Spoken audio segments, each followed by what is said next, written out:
জীবনে কঠিন সত্য শিখলাম, সম্পর্ক যতই গভীর হোক না কেন, মানুষ যে কোনো মুহূর্তে বদলে যেতে পারে। আসসালামু আলাইকুম বন্ধুরা, কেমন আছেন? চলে এসেছে একটি ভিডিও নিয়ে। আজকে বিশ্ব বাবা দিবস। বিশ্ব বাবা দিবসে পৃথিবীর সকল বাবার প্রতি শুভেচ্ছা রইল। যাই হোক, এটা আমি যখন বাবার বাড়িতে ছিলাম তখনকার ভিডিও।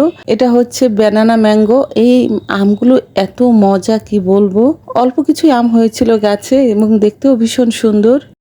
আর এই ফলটা হচ্ছে জামরুলের মতো দেখতে, তবে জামরুল নয়, খেতেও জামরুলের মতো লাগে না, একটু টকটক। কি জানি কি নাম এই ফলের। আমাদের কাছে প্রচুর পরিমাণে হয়েছে, তা খাওয়ার কেউ নেই, কেউ খায় না, পাখিতে খায়। কি নাম যদি কেউ জেনে থাকেন জানাবেন। আমাদের মিনি শুয়ে আছে, মা বলছে ও আগের চেয়ে অনেক শুকিয়ে গেছে, ঠিক মতো বাসায় থাকে, বাইরে বাইরে থাকে। সকালে মা নাতিদের জন্য সেমাই রান্না করেছেন। আমার ছেলেরা সেমাইতে বাদাম কিশমিশ কিছুই খেতে চায় না, এই জন্য মা কিছুই দেয়নি। এখানে একটি গাছে একটি আম হয়েছে, আমটা বেশ বড় এবং এই আমটা লাল, উপরের খোসাটা লাল, খুব সুন্দর আম।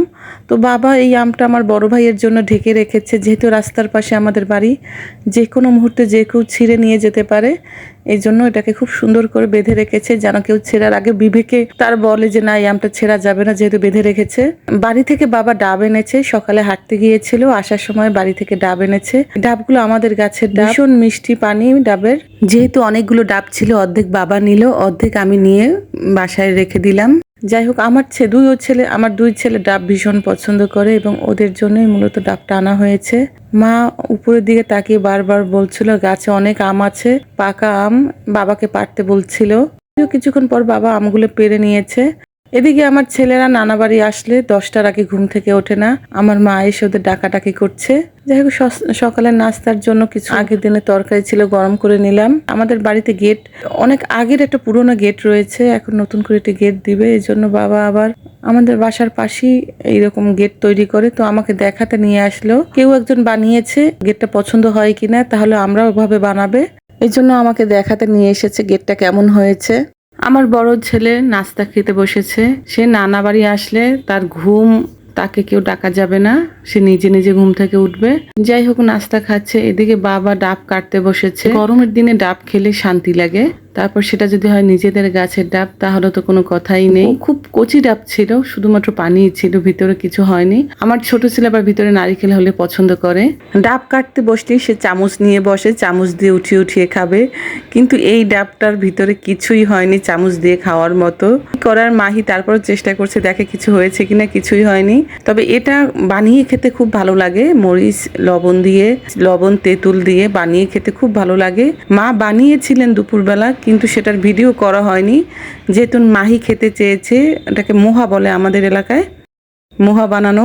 তা মোহা বানিয়েছিল, কিন্তু দাঁত কালো হয়ে যায় ওটা খেলে। যাই হোক, মা আম কাটছেন, একটা আম কেটে নাফির জন্য নিয়ে আসলাম, নাফিকে আমটা খাইয়ে দিলাম। ভাবলাম প্লেটটা ধুয়ে রাখি, যেহেতু মা সব প্লেট ধুয়ে রেখেছে, এই জন্য আমিও প্লেটটা ধুয়ে রাখলাম।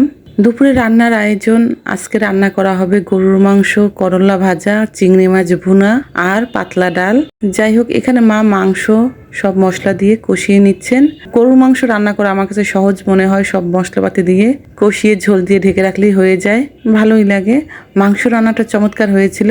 সকালে সেমাই খাইনি, মা খুব জোর করছিল একটু সেমাই খা, তো একটু সেমাই খেয়ে নিলাম। এদিকে করলা ভাজা হয়ে গেছে, করলার আলুর পরিমাণ বেশি হয়ে গেছে, একটা করলা পচা ছিল, যার জন্য মা বুঝতে পারেনি, ওটা ফেলে দেওয়া হয়েছে, আলু বেশি হয়ে গেছে। আর হয়েছিল চিংড়ি ভুনা। আমার বড় ছেলে ভীষণ পছন্দের চিংড়ি ভুনা, তা ওর জন্য মূলত চিংড়িটা ভুনা করা হয়েছে, খুব ভালো হয়েছিল চিংড়ি ভুনাটা। যাই হোক, মজাদার খাবার। সব রান্না বান্না শেষ। অনেক ধন্যবাদ ধৈর্য ধরে ভিডিওটি দেখেছেন। আমার জন্য দোয়া করবেন। ফেসবুক থেকে দেখে থাকলে ফলো করবেন, আর ইউটিউব থেকে দেখে থাকলে চ্যানেলটিকে সাবস্ক্রাইব করবেন। অসংখ্য ধন্যবাদ। সবাই ভালো থাকবেন, সবার জন্য অনেক দোয়া শুভকামনা রইল। আসসালামু আলাইকুম।